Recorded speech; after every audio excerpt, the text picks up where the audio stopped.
Are you a new project manager feeling overwhelmed by the mountain of responsibilities on your shoulders? Do the fears of failing, making wrong decisions, and leading your team keep you up at night? Listen, I'm going to be honest with you, family. You're not alone. But today, we're diving into the world of project management to tackle these exact fears head on. So, you want to stay tuned as I break down 8 essential tips every new, and I do mean new, project manager should know to transform their fear into a fearless leadership. If you're new to the channel, I go by the name of ED. For all you smart and intelligent folks out there, that just simply means Ed. I have an 8 point framework, and these 8 points, my goal, my mission, my job here today is to unpack today's episode, which is entitled Fears New Project Managers Face. Again, fears new project managers face. Listen, family, do you mind if I share a quick story with you? One of the things when you get in this thing that I love, that I hope you fall in love with, called project management, um, sometimes there's a lot of things that that's in the textbook, and there's a lot of things that are not in the textbook. Well, the fears that you're going to be going up against, or the assumed fears that you may have, I should say, it's not anywhere in the textbook that I'm aware of. Maybe there is, I don't know. But leave a book that you've read about the project management fears. And when I use the word fear, I am talking about fear, meaning that stories that someone has told you, or things that you may have seen that you was like, man, I don't even know how I would handle that. See, the whole thing of it all, family, is really not a fear. If we're going to be honest, if we're going to keep it really just all the way straight and even to the playing field. What I mean by that is, family, is that the fact of it is that these fears can be overcome. These fears can be resolved. These fears that have been identified that we're going to discuss here today, there is, or I should say, I did put some action steps or plans to address them. So let's get into the first one. The first one, point number one, I didn't identity shift from imposter syndrome to belief. Listen, family, I've created a couple videos already on imposter syndrome, and what I've learned over the time of creating those videos, going on this journey myself, is that when you step into this new role, whether you're going from project coordinator to project manager, or if you just, let's say you've been, your manager had seen something in you, was like, hey, won't you apply for this project management role, and I need you to lead these projects, whatever the case scenario is. The point of it all is you need to shift your identity. See, it starts with that. That is the root here. By shifting your identity from where you was to where you need to go, this will help you eliminate the imposter syndrome that you're going to have. I'm telling you, I've ran into a lot of project managers. We all say the same. I've even experienced that, where I had to have an identity shift from who I used to be when I was leading, when I got the opportunity to lead projects. I had to switch my identity. So what you want to do, here's my recommendation. You can do it or not, but this will help you uh, understand how well that you can navigate through this thing called project management. Keep a record of your achievements and positive feedbacks. You're going to need to refer back to this thing that I just recommended to you about this record, because you're going to go through some turbulent times. But those turbulent times were not meant to last. They are a test to see if you can help this team push through. It is a test to see if you have what it takes. Listen, I don't know about you. I've taken a lot of tests in my life. And one thing about a test, it measures something. And so what I'm saying to you, family, you need to understand, when you make this identity shift to becoming what you used to be to what you're going to be, you're going to have to look at yourself and say, hey, I know I used to do things that way. I need to make this identity shift.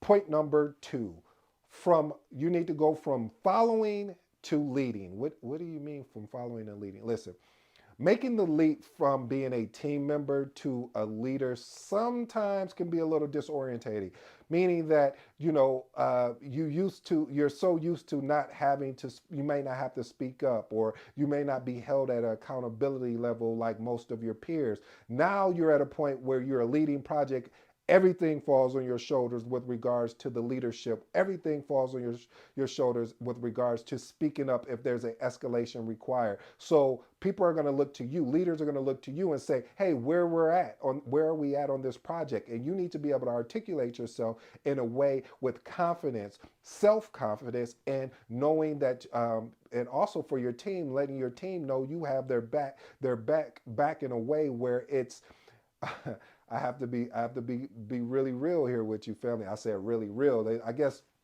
one of the things is that it gets me is that when you watch people transition from being in a place of being a team member to leadership, sometimes you got to work out the kinks. Sometimes you need to go have some slight missteps in order to get the correct stepping and correct movement in your leadership. And plus, at the same time, you're trying to figure out what is your leadership style. Is your leadership style very micromanagement? Is it very aggressive? Is it there's so many different styles out there, but you need to have a style. My style that I would recommend is an influence style. What does that mean?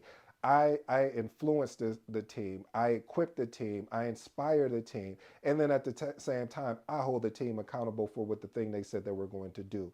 Point number three, fear of failure. Mm, mm. Listen, family, I know that your very first project as the project manager, you don't want to fail. Who wants to fail?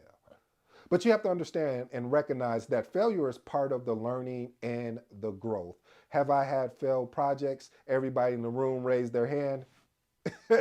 Family, I've had failed projects that some of them I'm very proud of that they failed, and some of them I'm not proud of them that they failed. But what I did from that, though, family, is that first of all, that when we were failing, I ensured that I established a culture of transparency.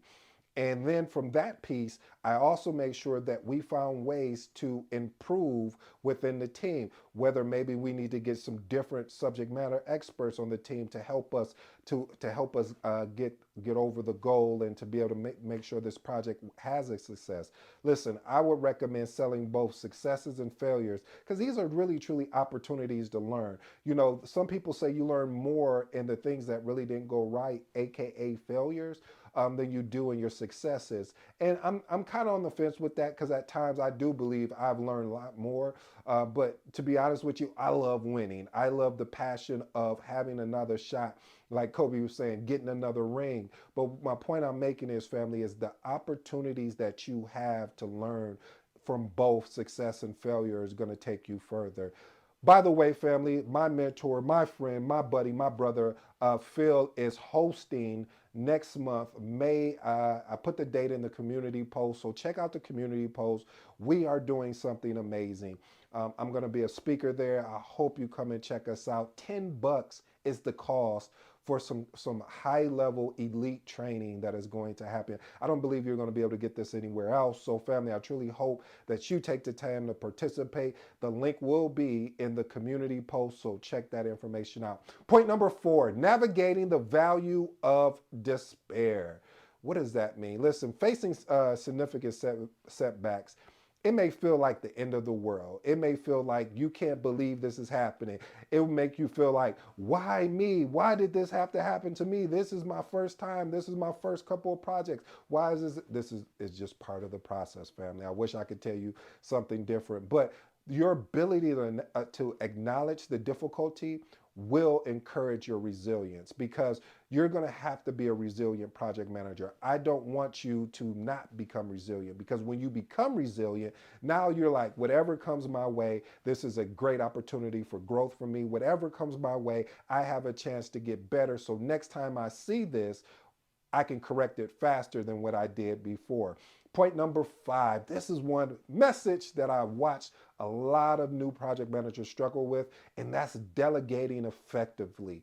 Listen, when you go from the role of, let's say you were a stakeholder and you were part of the team of doing, now you're transitioning, just like what I talked about leadership. Now you're transitioning from doing to leading, and it involves learning how to delegate. Here's an actionable step for you, family. Identify tasks that can be delegated and match them with team members' strength. One of my favorite things is and I need to get back into this, is my DISC assessment. I've used personality tests before on teams, and they really work really well. Like for me, for my DISC assessment, and I am an authorized trainer, but it is I'm a D and an I, which means dominance and influence. And so I'm one of those people, like, just tell me like how it is, or what my grandma would say, tell me like how it TI is. Just tell it to me straight. I don't need the fluff. I don't need the political. Just tell me straight, and tell me what you need from me and what do you plan on doing. That's how I am. But some people need it handed to them differently. And so what's your different leadership style, what's the different personalities, and here's my caveat: just because you run or you leverage a personality test, that doesn't hold them to what those letters are.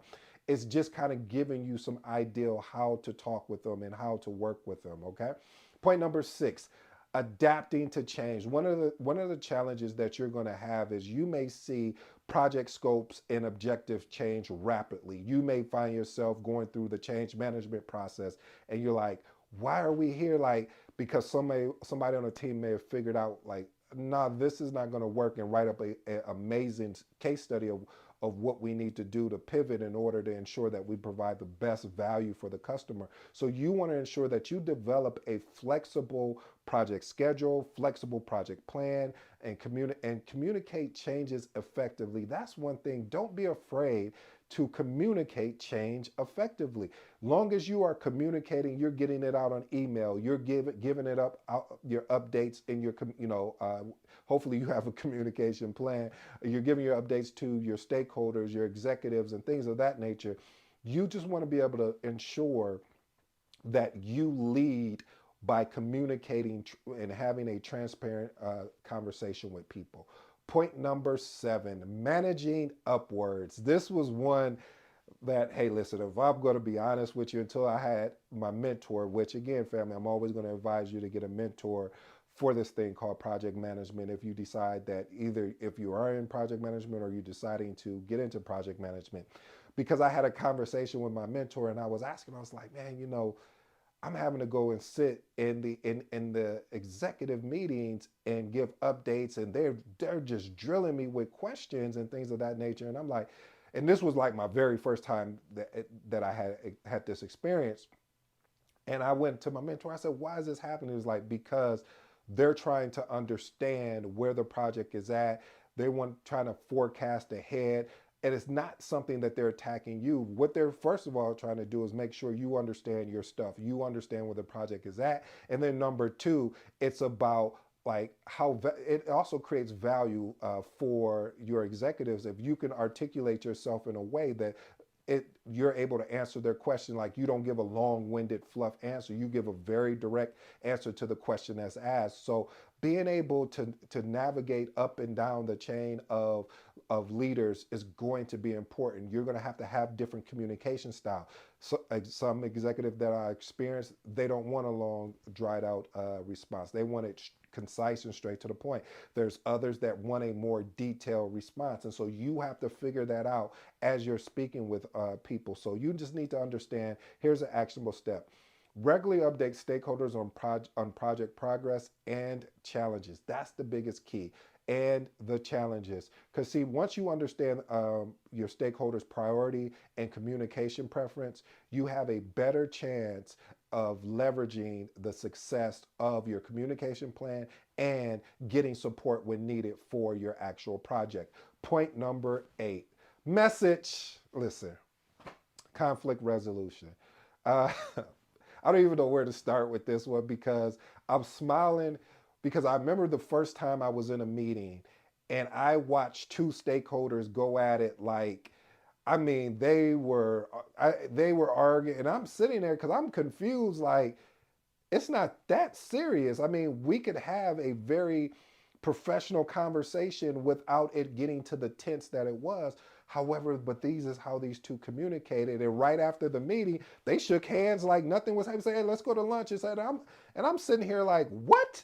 I was like, you just called him every name in the book, and he just called, but we got to a resolution. And so when I'm talking about conflict resolution, family, You have to understand when to jump in and when to pull back. And I can't, I wish I could give you a case study on that, but it's subjective because it's based on the stakeholders. There's sometimes when stakeholders will be going back and forth and you need to cut it off immediately before it gets to a level where it impacts everyone on the team where no one wants to go. But again, you're going to have to gauge that. You're going to have to understand that. You may need to have a side meeting with both of those stakeholders first individually and then together to say, hey, we can't have this disrupting our meeting. But you're going to have to understand there's going to be moments where it will get heated and you might need to let that conversation go. You might need to let these people get whatever is bothering them about the project, whether they're not getting the proper support, whether they're not collaborating, whatever that thing is. You want to make sure that you know when to jump in. And the only way you're going to know is through going through it. There's nothing that anyone can coach you or teach you on. Where they can coach you and teach you is saying how you handle it after after a heated debate or during the heated debate, being able to write down points of what both parties were saying, so you have an understanding, so you can say, well, okay, I see where you were going, but you didn't have to use that type of tone to address your point. So again, family, this point number 8 is huge because you're going to have a lot of conflicts on your project where people either don't want to do something, they're going to be so focused on the problem that they're going to lose distance and visual of what the actual solution is. So I just challenge you, family, when you get in your first meeting and you see a conflict happen, make a decision right there to figure out as you're listening when you should jump in or say, hey, okay, we get what you're saying. Calm down a little bit. There's going to be certain things you'll learn along the way as you grow. All right, here's my bonus. Decision making paralysis.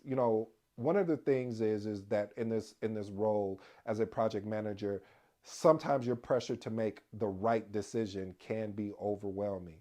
What I like to do is I adopt a framework of saying, okay, how much data do I have? Okay, I'm about 70, 80%.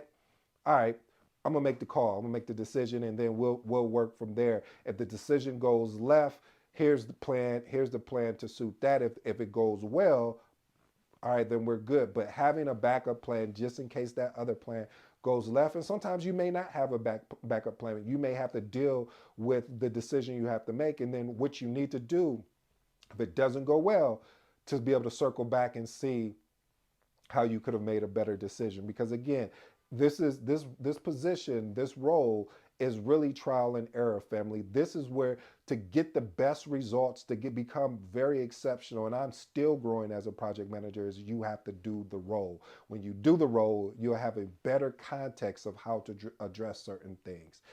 And here's one more bonus because I'm feeling great today. Prioritize team health and dynamics. What I mean by that is, family, is the ability to ensure that you are prioritizing your mental well-being. Uh, not don't do what I did, where I'm so addicted to this thing called project management. I'm obsessed because I want to ensure that the team is really truly winning. Is that I may not go take a lunch break or go get up and just walk around a little bit to stretch my legs. I'm there jumping from meeting to meeting or being engaged with stakeholders and finding where they're at. No, get up, walk, walk around. I don't know if you're in an office, your home, wherever you're located at. Just take a moment to walk away and then come back, because you want to be as fresh as you can be continuously as you're going through these different meetings, because they're counting on you to deliver on what the expectation that was set in the project charter, then in the project management plan. Here's my closing remarks. I have 3 of them, as you know. Point number 1, the fear of failure. Listen, like I stated earlier, this is common fear among new project managers, that they recognize that failure can happen. But I want to ensure them, I want to let them know that it's part of the learning and the growth. Point number 2, identity shift from imposter syndrome to belief. And I probably should have said belief in yourself. Don't doubt your abilities. Just don't do that. Let me tell you why. Because when you start doubting your abilities, then you start doubting other things about you. That is going to take you on a spiral. You don't need that. What you need to focus on, family, is saying, hey, whatever happens here, I'm going to have an opportunity to learn, whether it go well or not. I'm still going to have an opportunity to learn. So why not I come in with a lot of confidence, not arrogant, but confidence in saying, I was brought to this role to do a particular, I was brought to this organization to do a particular job, and I'm going to do my best, and even if I can, become exceptional. Point number three, conflict resolution. Like I shared with you before, managing conflicts is one of the aspects of being a project manager. We don't talk about it as heavy as we should, but is a lot of times you will be in meetings that, like I shared with you when I talked about those two stakeholders just really going at each other, and then afterwards they went out for lunch, and you're like, what? So understand when to have emotional responses and when not to have emotional responses, and let these stakeholders handle their business. And then, if it get to a point where it's overbearing, pull them aside, have a meeting with them and talk and see what's really going on. Get to the root. Don't get to the surface layer. Get to the root. And the only way you can do that is find out what they're not telling you. Until next time, this has been your boy D. I truly appreciate you watching today's episode. You know my motto. I'm out.